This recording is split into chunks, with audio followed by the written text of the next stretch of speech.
श्री कृष्ण गोविंद हरे मुरारी, हे नाथ नारायण वासुदेव। श्री कृष्ण गोविंद हरे मुरारी, हे नाथ नारायण वासुदेव। श्री कृष्ण गोविंद हरे मुरारी, हे नाथ नारायण वासुदेव। श्री राम जय जय राम, श्री राम जय जय राम, श्री राम जय जय राम, श्री राम जय जय राम, श्री राम जय जय राम, श्री राम जय जय राम, श्री राम जय जय राम, श्री राम जय जय राम, श्री राम जय जय राम, श्री राम जय जय राम, श्री राम जय जय राम, श्री राम जय जय राम। श्री कृष्ण जय कृष्ण, श्री कृष्ण जय जय कृष्ण, श्री कृष्ण जय कृष्ण, श्री कृष्ण जय जय कृष्ण, श्री राम जय जय राम, श्री राम जय जय राम। जय सिया राम जय सिया राम, जय सिया राम जय सिया राम, जय सिया राम जय सिया राम, जय सिया राम जय सिया राम। राधे कृष्ण कृष्ण कृष्ण राधे राधे, राधे श्याम श्याम श्याम राधे राधे, राधे कृष्ण कृष्ण कृष्ण राधे राधे, राधे श्याम श्याम श्याम राधे राधे। हरे कृष्ण कृष्ण कृष्ण हरे हरे, हरे राम श्री राम राम हरे हरे, श्री राम राम हरे हरे।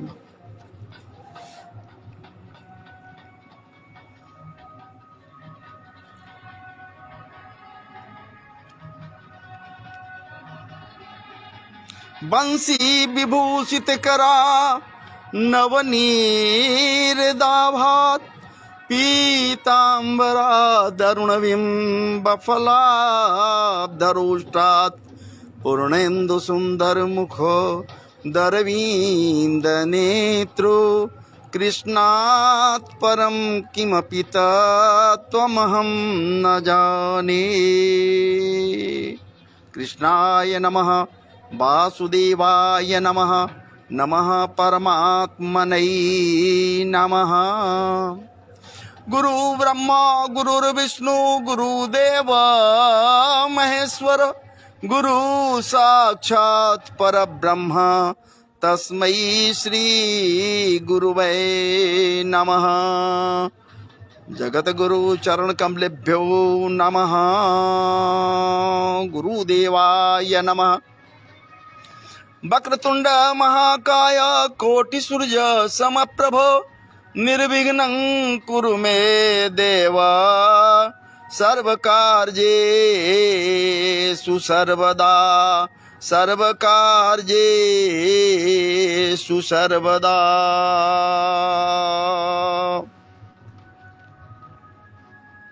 सच्चिदानंद रूपाय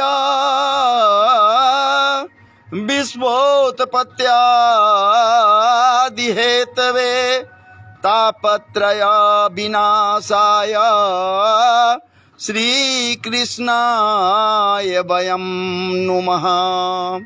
यं प्रव्रजन्तमनुपेतमपेतकृत्यं, यं प्रव्रजन्तमनुपेतमपेतकृत्यं, द्वैपायनो विरह कातरया जुहाव,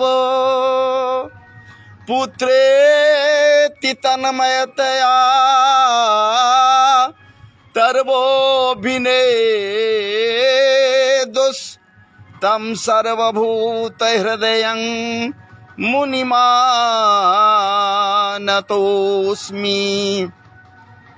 मुनिमानतोऽस्मि।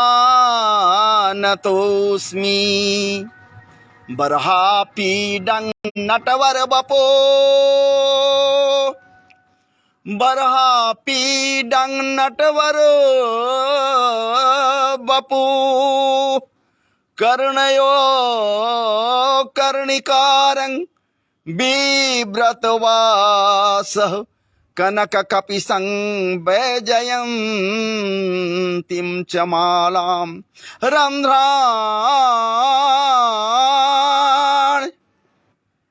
रन्ध्रान्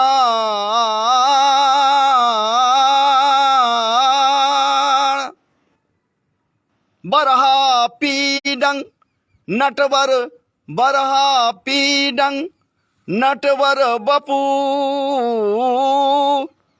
कर्णयो कर्णिकारं बिभ्रतवासः कनककपिशं वैजयन्तीं च मालां रन्ध्रान् वेणुरधरसूधया पूरयन् गोपवृन्दै बृन्दारण्यं सपदरमणं प्राविशद्गीतकीर्ति अहो बकीयं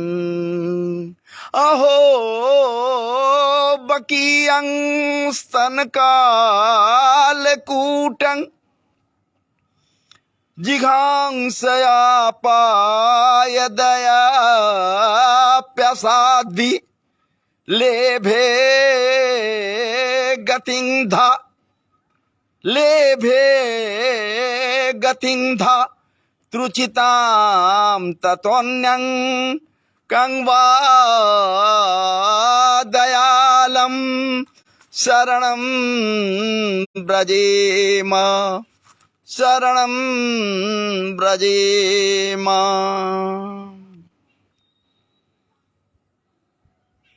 जन्माद्यस्य जतोऽन्वयादितरतश्चार्थेष्वभिज्ञस्वराट् तेने ब्रह्महृदाय आदिकवये मुह्यन्ति यत्सूरयः तेजो वारिमृदां यथा विनिमयो यत्र त्रिसर्गो मृषा धाम्ना स्वेन सदा निरस्तकुहकं सत्यं परं धीमहि सत्यं परं धीमहि। धर्मः प्रोजितकैतवोऽत्र परमो निर्मत्सराणां सतां वेद्यं वास्तवमत्र वस्तु शिवदं तापत्रयोन्मूलनं। श्रीमद्भागवते महामुनिकृते किं वा परेरेश्वरः सद्यो हृद्यवरुध्य तत्र कृतिभिः शुश्रूषुभिस्तत्क्षणात्। निगमकल्पतरोर्गलितं फलं शुकमुखादमृतद्रवसंयुतं पिबत भागवतं रसमालयं मुहुरहो रसिका भुवि भावुका मुहुरहो रसिका भुवि भावुका। जय जय श्री राधारमण जय जय नवल किशोर जय गोपी चित चोर प्रभु जय जय माखन चोर जय जय माखन चोर। ब्रजे वसन्तं नवनीत चौरं गोपांगणानां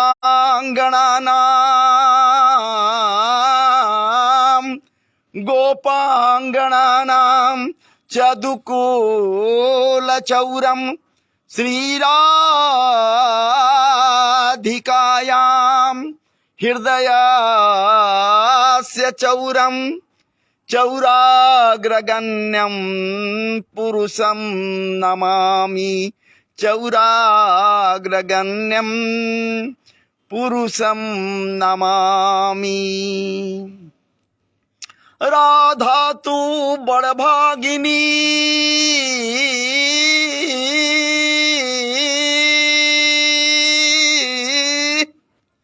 राधा तू बड़भागिनी,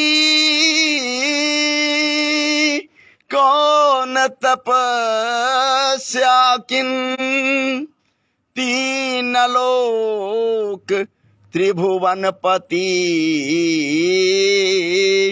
है तेरे आधीन, है तेरे आधीन। श्री राधा जू मेरो स्वामिनी, श्री राधा जू मेरो स्वामिनी, मैं उनके दास, जन्म जन्म को दीजियो श्री चरणन का वास, जन्म जन्म को दीजियो श्री वृंदावन का वास, श्री वृंदावन का वास।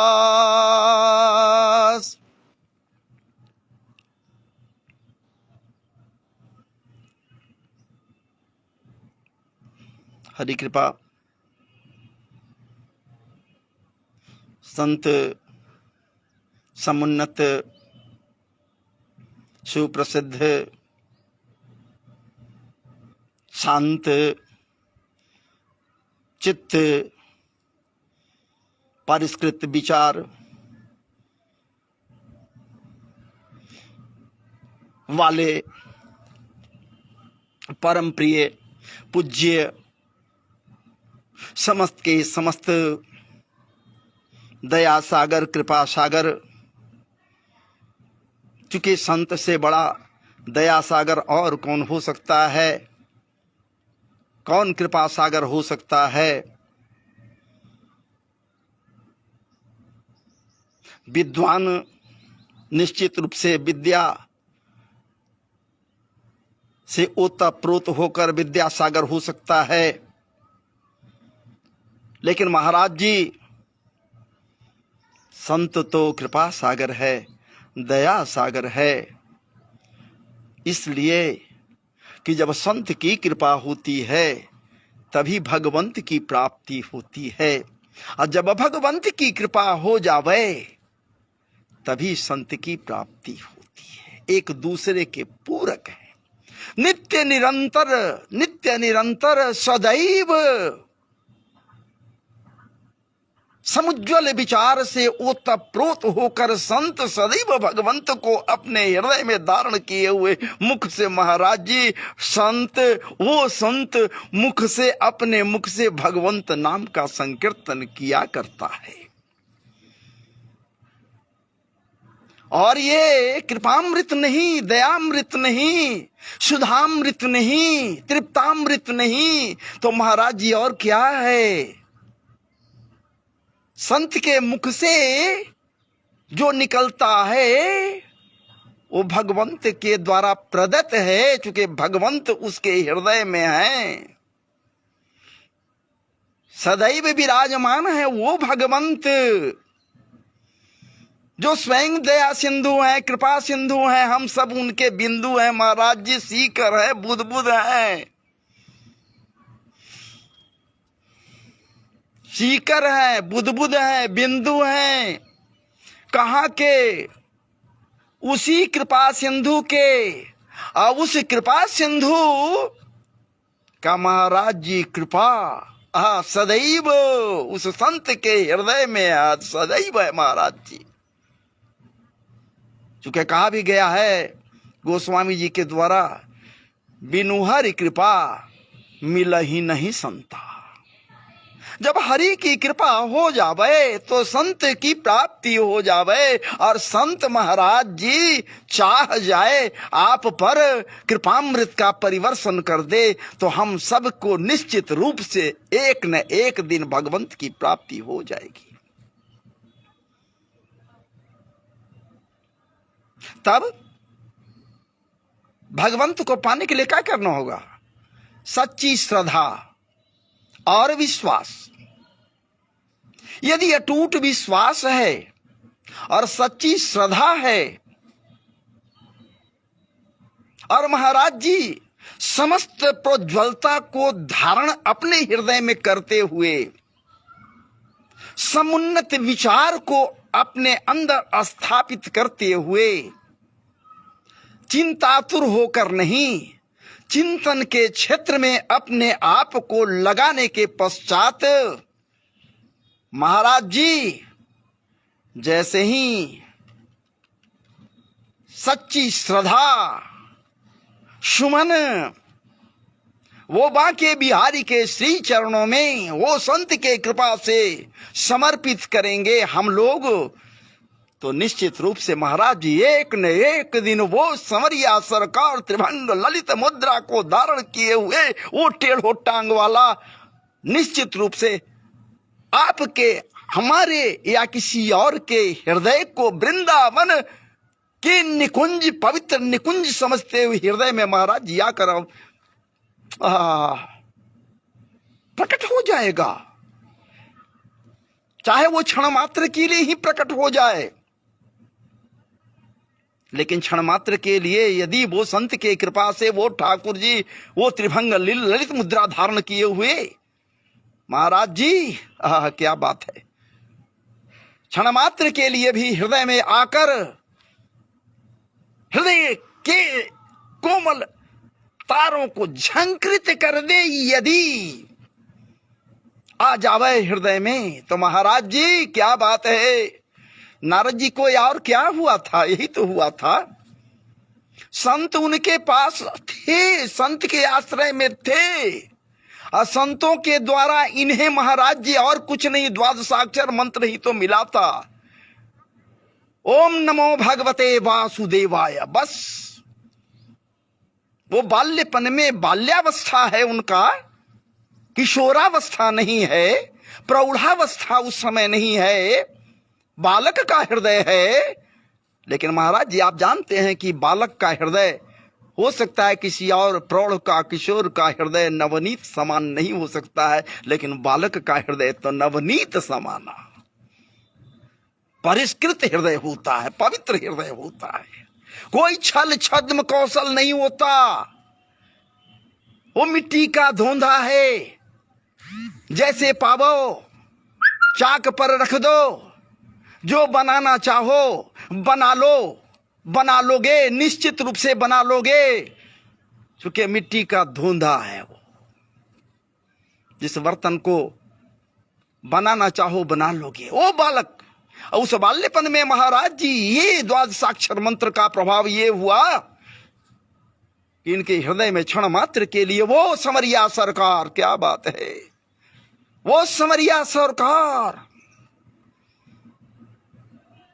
जिनके कोमल कपोलन के ऊपर, उनके मधुरामृत से सने महाराज जी आनंद के ऊपर न जाने कितने कितने अनेकानेक असंख्यों भ्रमर गुंजार करते रहते हैं।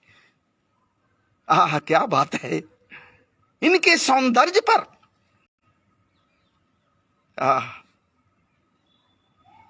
हमारे समरिया सरकार, हमारे समरिया सरकार कैसे हैं सो आप अंदाज लगा सकते हैं।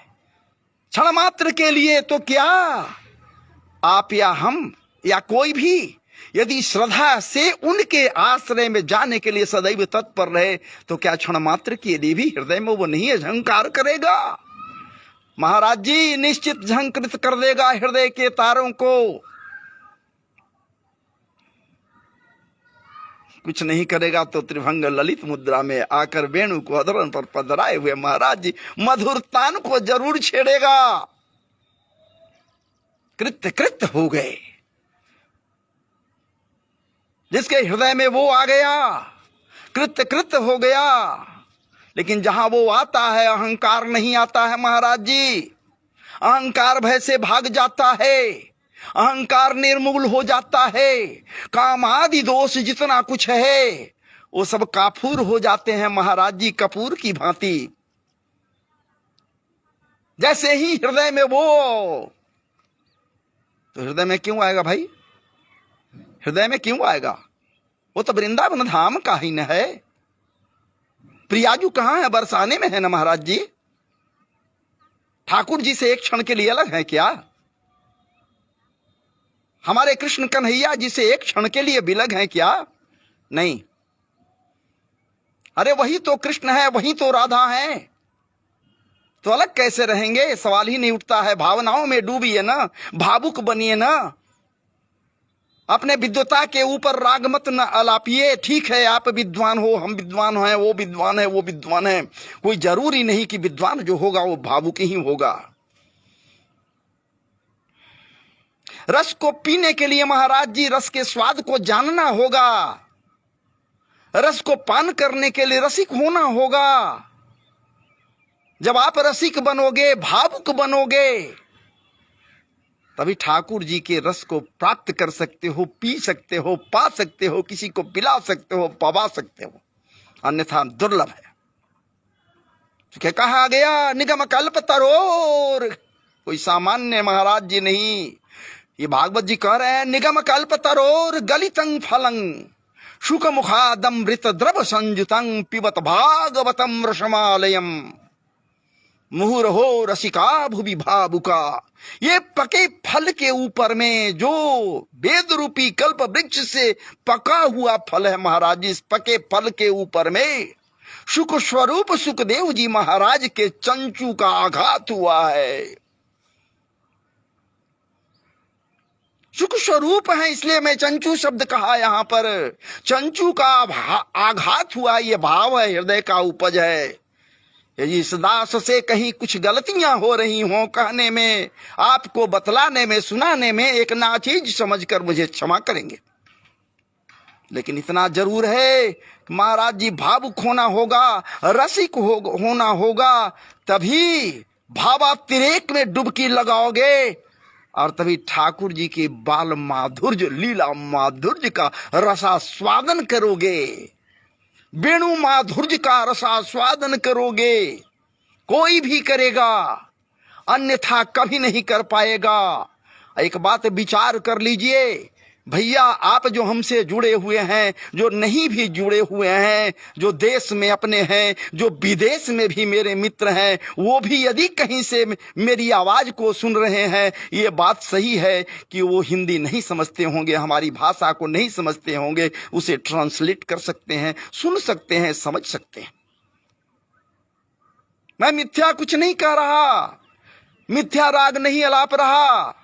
जो पिया है, पाया है, संतों के मुख से जो महाराज जी सुनने को मिला है, इस कर्ण रंध्रों से लिया है, हृदय में ले गया है, वहां कन्विंस उसको कंसीव किया और बाद में आज डिलीवर कर रहा हूं आपके समक्ष। ठीक है, कहां जाने के लिए बेचैन हो भैया? अगर चले जाओ, ठाकुर जी की कृपा, और जब तक प्रियाजू बुलाएंगे नहीं तो क्या वृंदावन जाओगे? अजी महाराज जी, कोटि कोटि करोड़ों करोड़ों जन्मों का पुण्य जब तक आपको, आपके लिए सुगम पथ प्रदर्शित नहीं करेगा, आपको सुगम पथ प्रदान नहीं करेगा, तो महाराज जी क्या आप भागवत जी के आश्रय में जा सकते हो? नहीं, कोई नहीं जा सकता। परम पवित्र ये भागवत जी हैं, श्री मदत्व संपन्न भागवत जी हैं, और इसके लिए रसिक होना होगा, भावुक होना होगा, और तभी क्या बात है, भक्ति, ज्ञान और वैराग्य को अपने हृदय में धारण कर सकते हो। अर्थात करोड़ों करोड़ों जन्मों का जब पुण्य उदय होगा महाराज जी, तभी भगवदीय वार्ता को महाराज जी श्रवण करने में अच्छा लगेगा, सुस्वाद लगेगा, अन्यथा घूंटी लगेगा। आप तो जान ही रहे कि घूंटी कितना कड़वा है। लेकिन उसके लिए आपको वृंदावन में जाना होगा। जब तक वृंदावन में नहीं जाएंगे आप, तो क्या रसानुभूति होगा? भावुक बनेंगे, ठाकुर जी के लीला चर्चा का गान कर पाएंगे? सुस्त हो जाएगा, सिकता सिक्त नहीं होगा, मधुरामृत से सनेगा नहीं, जब तक आप वृंदावन में नहीं जाओगे। तो चलो भैया, आप सब चलिए, मेरे साथ आइए, कौन कौन चलिएगा मेरे साथ वृंदावन धाम को, जहां कन्हैया जी, आह क्या बात है, गैया चराते दिखलाई देंगे, अधरन पर वेणु पधराए हुए वेणु बजाते दिखलाई देंगे महाराज जी। और प्रियाजू अपने सखियन के साथ नृत्य करते दिखलाई देंगी, अनेकानेक वहां दिखलाई देंगे वृंदावन में। तो चलिए मेरे साथ, कहां जाएंगे, अगर चले गए जब बुलाएंगे वहां जाइएगा, जाना नहीं है भी तो एक काम कीजिए ना, अपने हृदय को ही वृंदावन धाम बना लीजिए ना महाराज जी। ये ऊसर भूमि को लोग कहता है कि हृदय के ऊसर भूमि में कुछ गाड़ दो, हरि नाम का बीज गाड़ दो, एक दिन फल बन जाएगा, वृक्ष बनेगा, फल फलेगा निश्चित रूप से। तो ये भूमि कह रहा है, संत जनों के द्वारा कही गई है, तो मैं भी तो वही कह रहा हूं। बस कुछ नहीं, इसी भूमि पर रहिए ना, हृदय के अंदर जाइए और बस ठाकुर जी के लीला चर्चा में अपने आप को डुबाइए ना। और एक बात तय कर लीजिए, सोच लीजिए, समझ लीजिए कि जहां कहीं उनकी चर्चा होती है, संवरिया सरकार की चर्चा होती है, प्रियाजू की चर्चाएं होती हैं, महाराज जी राधा रानी की चर्चा होती है, या ठाकुर जी की चर्चा होती है, निश्चित रूप से वो स्थान वृंदावन धाम हो जाता है। जहां भक्ति का प्रवाह बहता है, जहां भक्ति का महाराज जी प्रवाह प्रवाहित होता है, कली का क्या विषाद कि वहां जाएगा। पंडाल में बैठते हो भैया, जितने देर के लिए बैठते हो, बैठकर हरि कथा या श्री ठाकुर जी के कथा में अपने आप को लगा लेते हो, चाहे राम कथा में लगाओ, कृष्ण कथा में लगाओ, या जो भी आध्यात्मिक परिवेश से जुड़ा हुआ जो भी कथाएं हैं उनमें लगा दो, तो कली का क्या विषाद कि आपके पास आएगा। मन में वो कली क्या करता है, मन को विकृत करता है, मिजाज को विकृत करता है, हृदय में महाराज जी कलुषिता भर देता है, कटुता भर देता है, लेकिन वो कली आपके पास आएगा नहीं, क्योंकि विचार बदलेगा नहीं। आप तो लगे हुए हैं, श्रवण कर रहे हैं वहां, तो उसकी क्या औकात कली। तो वृंदावन धाम बना लीजिए, यही संवरिया सरकार दिखलाई दे देगा। अगर नित्य निरंतर सदैव यदि ठाकुर जी के लीला चर्चा का गान इसी हृदय रूपी वृंदावन में यदि सदैव बैठकर किया जाए, तो न जाने कब कब क्या हो जाए कि संवरिया सरकार आपके समक्ष आकर वेणु बजाते हुए खड़ा हो जाए। ये कम नहीं है, ये सब भूमिका आपके समक्ष में रखा। अब आइए, जैसा कि ऊपर लिखा हुआ है, श्री कृष्ण का बाल लीला माधुर्य इतना मधुर है महाराज जी। बाल लीला, एकाएक विचार आ गया ठाकुर जी के बाल लीला का गान करने के लिए। आप जानते हो, संगीत मैं नहीं रखूंगा, जो रखना चाहूंगा हो सकता है कि मधुर लगे, लीलाओं को ही रखूंगा। तो आइए मेरे साथ वहां चलिए जहां पर ठाकुर जी ये आनंद कंद नंद दुलारे, आहा जसोदानंदन कन्हैया जी कुछ कुछ लीलाओं में लगे हुए हैं, खूब लीलाओं में डुबकी लगा रहे हैं। और आइए इन्हीं लीलाओं में से कुछ लीलाओं को आपके समक्ष रखने का प्रयास कर रहा हूं। पुनः एक बार आप समस्त जो हमसे जुड़े हुए हैं मित्र, या फिर दूर दराज बैठे हुए हैं, देश में हैं विदेश में हैं, जो कोई भी हैं महाराज जी, सबको एक बार पुनः, अभी संध्या काल तो नहीं हुआ है, लेकिन it's going to be evening, संध्या काल होने जा रहा है। तो आप सबों को महाराज जी खूब खूब वंदन है, नमन है, अभिनंदन है आज के इस लाइव पर, और खास करके हमसे आप जो जुड़े हुए हैं, कथा प्रसंग में भाग लिए हुए हैं। तो आइए महाराज जी, एक बार पुनः आपको नमन कर रहा हूं। इस दास की ओर से जो नमन किया जा रहा है, कृपा करके आप उसे स्वीकार करेंगे। तो आइए चलूं मैं वहां उस परिवेश में जहां हमारे ठाकुर जी हैं और उनके अग्रज बड़े भैया हैं। बड़े भैया भी हैं, वो अकेला नहीं है, बड़े भैया हैं दोनों। हटते नहीं है, दोनों साथ रहते हैं। महाराज जी खेल रहे हैं, खेलते खेलते कीचड़ भी तो है, कीचड़ में भीग गए हैं, लथपथ हो गए हैं, कीचड़ से सन गए हैं। जो वस्त्र पहने हुए हैं उस पर कीचड़ लग गया है, अंग प्रत्यंग में कीचड़ लग गया है। ऐसा प्रतीत होता कि ठाकुर जी उस कीचड़ से अलग नहीं है, या फिर कीचड़ ठाकुर जी से अलग नहीं है। तो ठाकुर जी कीचड़मय हो गए हैं। कीचड़ आप समझ रहे हो, कर्दम कीचड़। भागवत जी में भागवत जी कह रहे हैं, तावंग्रि जोग ममानुकृष्य, तावंग्रि जोग ममानुकृष्य सरीसृपन्तौ घोष प्रघोष रुचिरं ब्रज कर्दमेषु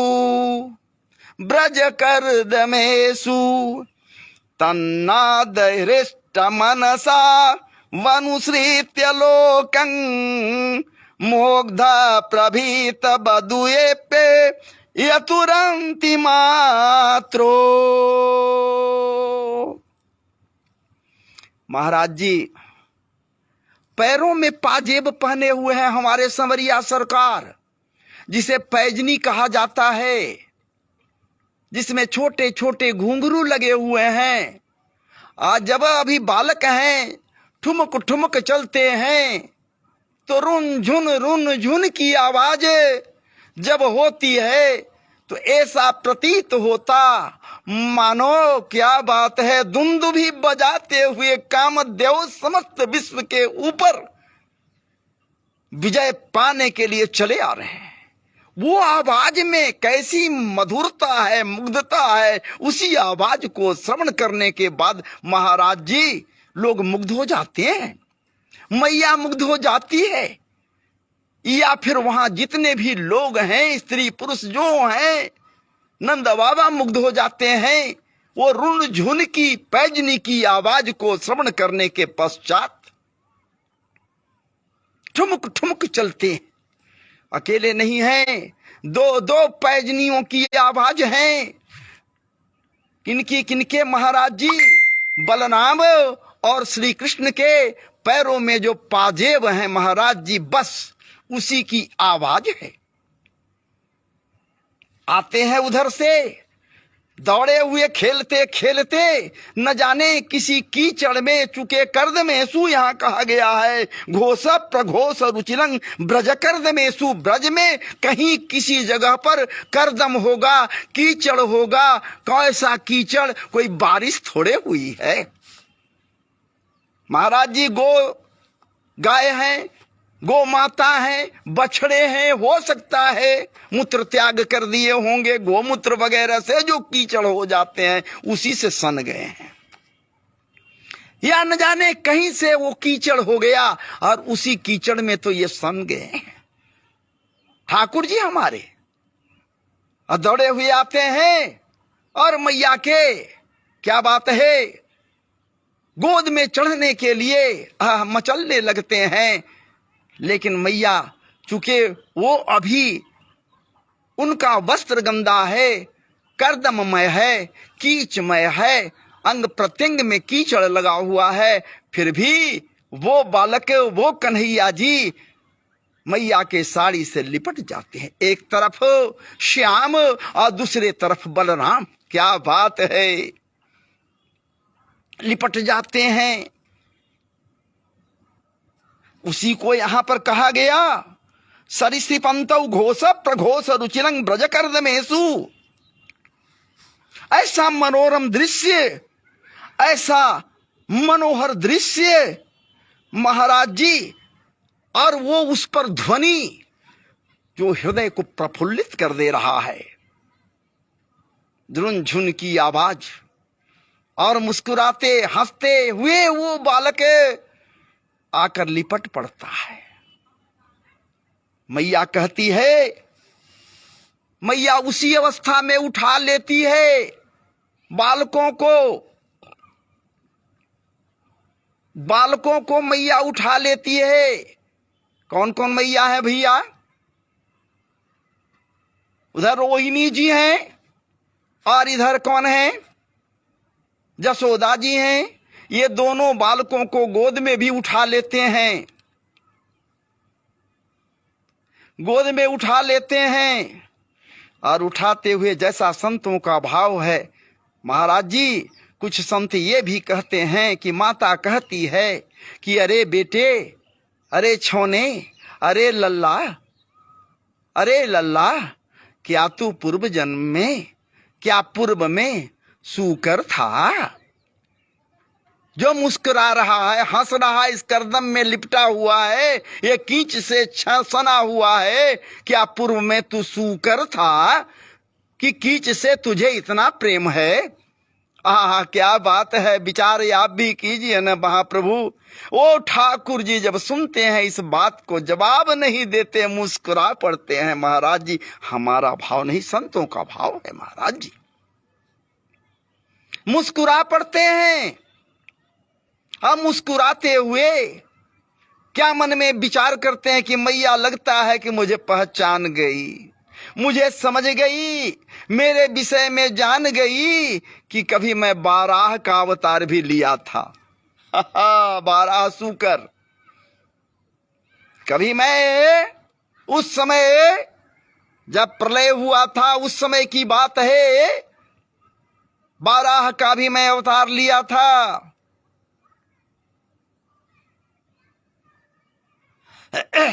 ये मैया समझ गई। ठाकुर जी को बड़ी प्रसन्नता होती है, लेकिन क्या जवाब दें? कोई जवाब नहीं देते। इस प्रकार से अनेकानेक लीला होते हैं। एक बार की है कहानी। अब वो ठाकुर जी घुटने पर नहीं, ये बात पहले सिद्ध हो गया कि दोनों पैर पर दोनों भैया खेलने के लिए बाहर निकल रहे हैं, लेकिन ज्यादा कुछ नहीं दूरी है, आसपास ही खेल कर चले आते हैं महाराज जी।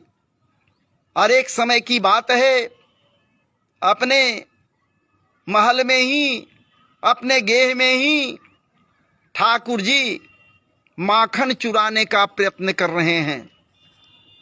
भांड में हाथ डालकर निकालते हैं माखन, माखन चुराने का प्रयास कर रहे हैं, हाथ में लेकर गोला बना रहे हैं। और सामने एक मणि का स्तंभ है महाराज जी। स्तंभ समझ रहे होंगे, खंभा, मणि जड़ित खंभा है। कैसे न होगा महाराज जी, आपको पहले बतला दिया गया कि ठाकुर जी के आने के पहले, ठाकुर जी के ब्रजधाम में आने के पूर्व ही लक्ष्मी देवी ये वृंदावन में, गोकुल में पहले ही पधार गई है। जहां साक्षात लक्ष्मी देवी आ गई तो भला बैकुंठ भी फीका उसके सामने है महाराज जी। क्योंकि गोपी गीत में आया है ना, आप तो पता है, आप जानते हैं ना, जयति तेधिकं जन्मना ब्रज श्रयित इंदिरा सस्वदत्रहि आदि आदि। ये गोपी गीत में स्पष्ट कह दिया गया है कि ठाकुर जी के यहाँ प्राकट्य के पहले, यहाँ प्रकट होने के पहले ही, धराधाम पर आने के पहले ही वहां बैकुंठ छोड़कर, बैकुंठ की स्वामिनी, क्या बात है, महालक्ष्मी वैकुंठ छोड़कर वृंदावन धाम में आ गई हैं, तो किस बात की कमी यहां महाराज जी, किस बात की कमी जहां साक्षात लक्ष्मी विराजमान हो। मणिजड़ित स्तंभ को जब देखते हैं ठाकुर जी, मणिजड़ित खंभे को देखते हैं वहां, तो कौन दिखलाई दे रहा है? अपना प्रतिबिंब दिखलाई दे रहा है। हाथ में माखन लिए हुए हैं ये, और प्रतिबिंब को देख रहे हैं कि कोई और है जो हाथ में माखन लिए हुए है। वो भी जब देखते हैं ठाकुर जी, तब सुनिए क्या कहते हैं ठाकुर जी। उस पर यहां पर भागवत जी में क्या आया है? सुन्ने चौरयतः स्वयं निज गृहे, सुन्ने चोरयतः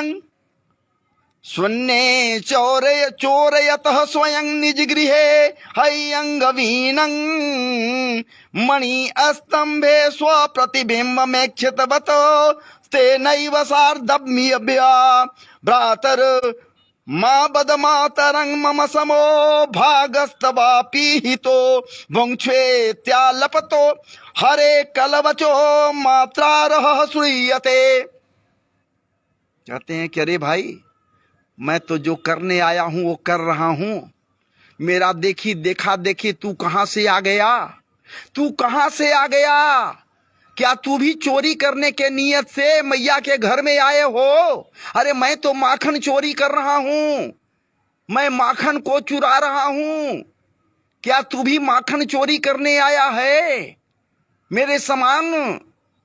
तो एक काम कर भैया, देखो अगर चोरी तुम करने आया, चलो तो तू चोर हम भी चोर, तू भी चोर हम भी चोर, दोनों चोर ही चोर मौसेरे भाई। यदि तू चोरी करने नहीं आया, पहरा दे रहा है, देख रहा है भांड का, और मुझे चोरी करते देख लिया कि मैं चोरी कर रहा हूं, भांड से माखन निकाल लिया, तो देख भैया, मैया से मत कहियो, मेरे मैया से मत कहियो। मैया से कह दोगे तो दंड देगी, इसलिए मैया से मत कहियो। चलो आओ, हाथ में माखन है, आधा तू भी ले ले, आधा मैं भी ले लूं, बांट बांट कर दोनों खाएंगे, मत कहना। और नहीं तो फिर मैं कह दूंगा मैया से कि देख मैया, ये आया है घर में गेह में माखन चोरी करने के लिए। देखिए ठाकुर जी की बाल सुलभ चंचलता, बाल सुलभ चंचलता। और मैया दूर से सुन रही है इस आवाज को, तो सोचती है कि यह क्या बात है भाई, क्या बात है। मैया सुन रही है उधर से। हाँ, जब मैया सुन रही है तो विचार कर रही है कि न जाने ये किससे बात कर रहा है। तो पूछती है कि अरे कन्हैया, अरे लल्ला, तू किससे बातें कर रहा है रे, बताओ तो मैया कहती है, ये ठाकुर जी कहते हैं, क्या कहते हैं? मात हो को एक नवनीतमिदं त्वदीयं लोभेन चोरयितुमद्य गृहं प्रविष्टः। मैया सुन, एक चोर मेरे इतना बड़ा है, बहुत बड़ा नहीं है, एक चोर घर में प्रविष्ट हुआ है, प्रविष्टि पाया है, घुस गया है चोरी करने के लिए, और कुछ नहीं चुरा रहा है मैया, माखन चोरी करने के लिए चोर घुस गया घर में। ठाकुर जी कह रहे हैं मैया से, मद्वारणं न मनुते मयि रोख भाजी, रोखं तनोति नहीं में नवनीत लोभ। मैया, जब मैं क्रोध किया उसके ऊपर में, उसको कहा कि मैया से मैं कह दूंगा, चलो मैं तुझे पकड़कर मैया के पास ले चलूं, तो जानती हो मैया वो क्या कहा? वो सामने अभी है, कहीं गया नहीं है चोर मैया। वो हमको भयभीत करने लगा, लोभ मुझे देने लगा, और कहा कि ए कन्हैया, तुम मैया से मत कहना, मैं तुझे भी माखन दूंगा खाने के लिए। अब तू बता मैया, भला मैं चोरी का माल कैसे लेता, वो चोरी करे और मैं माखन खाऊं। भला अपने ही घर में चोरी हो और मैं देखता रहूं। आया माखन चोरी करने के लिए कोई चुरा रहा है और मैं देखते कैसे रह सकता मैया। इसलिए मैं तुझे बतला रहा हूं, ये चोरी करने के लिए, नवनीत पाने के लोभ से, नवनीत चुराने के लोभ से ये घर में घुस आया है। एक समय की बात और बनती है। क्या बनती है? ठाकुर जी कुछ कर रहे हैं, कर क्या रहेंगे, अपना वही तो काम कर रहे हैं। माखन भांड में हाथ डाल दीन और चोरी कर रहे हैं, निकाल रहे हैं माखन अपने घर में। कहीं और के जगह जाने की आवश्यकता नहीं है। 9 लाख गायें हैं महाराज जी, चुरा रहे हैं, भांड में हाथ कलाई तक डाल दिए, निकाल कर खा रहे हैं माखन। मैया भीतर है, पूछती है, अरे कन्हैया क्या कर रहा है, कहाँ है? अरे कन्हैया कहाँ है, क्या कर रहा है, जरा बता तो सही। अब कन्हैया से क्या पूछती है मैया, सुन लीजिए, भीतर से ही बोल रही है, कृष्णा क्वा करोति किम पितिरति, कृष्ण क्वासी करोति किम पितिरिति, स्वत्वैव मातुर्वचः। कृष्ण क्वासी करोति किम पितिरिति, श्रुत्वैव मातुर्वचः। साशंकं नवनीत चौर्यविरतो विश्रम्यतामब्रवीत्, मातः कंकण पद्मरागमहसा, मातः कंकण पद्मरागमहसा, पानिर्मम तप्यते, तेनायं नवनीत भाण्ड विवरे विन्यस निर्वापितः। अरे मैया, कहने के पहले मैया अंदर से पूछ रही है, अरे कन्हैया बोलता क्यों नहीं, क्या कर रहा है? एक बोली बोलती है मैया जसोदा, लेकिन कन्हैया नहीं बोलते हैं। कन्हैया जी नहीं बोलते हैं एक बोली पर, अपने माखन निकालने के फेरे में है महाराज जी। पूरा लपेटे हुए हैं, ओठ पर, मुंह पर, हाथ में कलाई तक लगाए हुए हैं। बालक है ना, खा रहे हैं निकाल निकाल कर। मैया पूछती है जब वहां से भीतर से, कृष्ण क्वासी करोति किम पितिरिति, अरे कन्हैया क्या कर रहे हो? नहीं जब बोलते हैं तो कहती है मैया, रे बाप क्या कर रहा है? सोचिए, मैया कह रही है, अरे बाप क्या कर रहे हो? आज भी भैया बहुत लोगों को ऐसा देखोगे, इधर उधर जत्र तत्र सर्वत्र लोग कहती हैं या कहते हैं कि अरे क्या बात है, कोई बाप कह देता है, कोई बेटा कह देता है, कोई कुछ कह देता है, कोई कुछ कह देता है प्रेम से।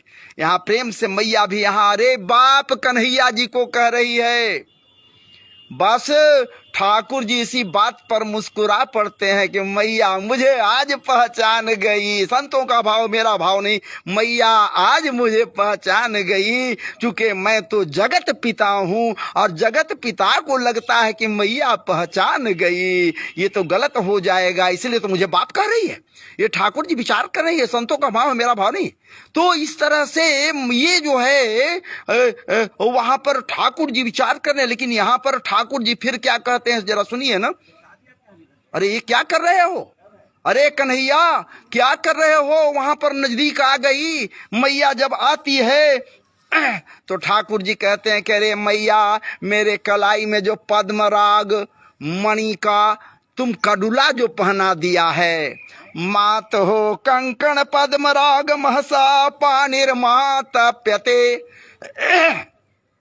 जो कंकणा पहना दी है, अरे मैया जो कंगन पहना दी है पद्मराग मणि का है, और ये प्रकाश पड़ने से, सूर्य के प्रकाश पड़ने से, या ऐसे भी महाराज जी की कहीं से भी ज्योति पड़ने से ऐसे भी काफी गर्मी इसमें होता है मैया। इसके गर्मी से मेरा कलाई तप्त हो गया है, ये कलाई जो तप्त हो गया है मैया, इसलिए इस तप्तता को, तप्यता को, इस तप्तता को, कलाई की तप्तता को मैं भांड में में माखन से भरे हुए भांड में डालकर शीतल कर रहा हूं। अरे मैया, कलाई को ठंडा कर रहा हूं मैं। हम क्या करें, बहुत गर्म लग रहा था, इसीलिए कलाई को भांड में डाल दिया जहां सिर्फ माखन ही माखन है, और कलाई तक डुबा दिया, शीतल कर रहा था। मैया कहती है वो तो हम समझ गए कि तू कलाई को शीतल कर रहा था, लेकिन हमको एक चीज और बताओ ना, ये मुख में कैसे लग गया तुझे? अगर कलाई को शीतल कर रहा था ठीक है, कलाई तक तुम भांड में डाल दिया, माखन में डाल दिया, लेकिन हमको ये न बता कन्हैया कि तेरे मुख में कैसे लग गए? मुख में कहां से लग गए? होठों पर कैसे लग गए? जरा मना इधर उधर गालों पर भी लगे हुए हैं, कुछ नासिका के ऊपरी भाग पर भी लग गए हैं, हमको ये न बता कन्हैया उधर कैसे लग गए? ठाकुर जी कहते हैं कि अरे मैया, सिर्फ हाथ ही नहीं, हाथ का गर्मी उदर में भी चला गया। हाथ में जो गर्मी पद्मराग मणि का जो कडुला है वो गर्म हुआ, तो वो गर्मी उदर में भी चला गया, आंतड़ी भी गर्म हो गया, उदर भी गर्म हो गया, इसलिए उसे मुख के द्वारा भीतर ले जाकर माखन को मैं उदर को भी शीतल कर रहा था मैया, शांत कर रहा था मैया। अब आप विचार कीजिए भैया, ठाकुर जी जो लीला कर रहे हैं वो क्या है?